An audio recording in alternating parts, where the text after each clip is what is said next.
Avui us llegiré 3 poemes sobre monstres. Aquests 3 poemes volen reivindicar la bona voluntat dels monstres fantàstics, dels éssers monstruosos en els que tots creiem quan som petits, perquè al final potser són els rellotges els que ens fan por, el pas del temps i no els monstres.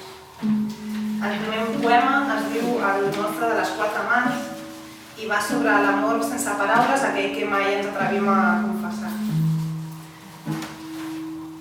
Espero davant la teva porta. Sóc el monstre de les 4 mans.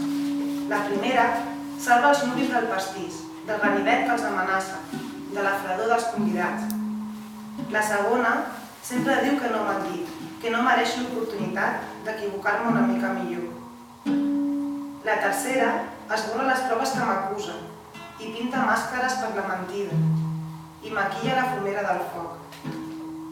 La quarta s'entesta a aconseguir la lluna. Diu que avui sembla més propera, molt més propera que el teu enyor.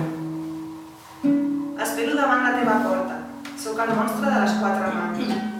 Si en tingués una cinquena, escurçaria la distància que separa el meu cor del